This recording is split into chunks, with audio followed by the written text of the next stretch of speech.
코로나19 진단체계 이원화로 고위험군이 아닌 일반 국민은 신속 항원 검사를 받고 있는데요. 정확도가 떨어져서 신속 항원 검사 결과가 음성이지만 PCR에서는 양성이 나오는 일도 적지 않습니다.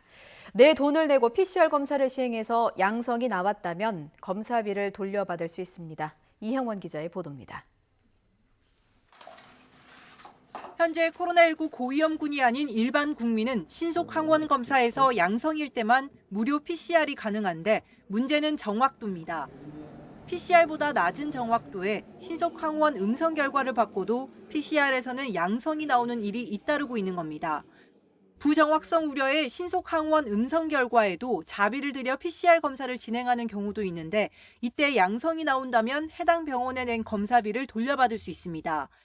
검사비를 환급해준 병원은 이 비용을 건강보험급여로 청구해 보전받을 수 있습니다. 또 신속 항원 음성을 받고도 코로나19 의심 증상이 있다면 의료기관 진료 이후 의사 소견서를 받아 선별진료소에서 무료로 PCR 검사가 가능합니다. PCR 검사에 비해서 신속 항원 검사의 정확도는 떨어지는 한계는 가지고 있습니다.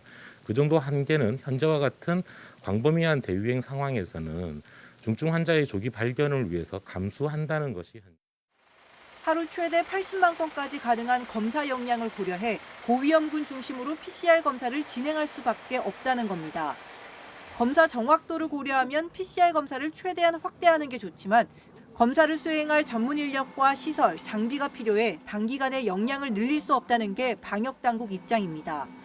코로나19 초기 하루 2만 건에 불과했던 검사 역량을 현재 수준으로 확대해 왔듯이 일단 하루 85만 건을 목표로 조금씩 검사 기관을 늘려가겠다고 강조했습니다.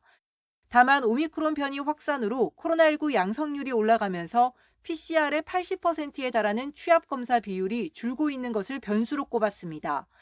검체를 여러 개 묶지 않고 일일이 검사하는 비율이 늘게 되면 하루 PCR 역량이 3분의 1 정도 줄어 목표치 85만 건 달성이 쉽지 않을 수 있다고 설명했습니다. YTN 이영훈입니다.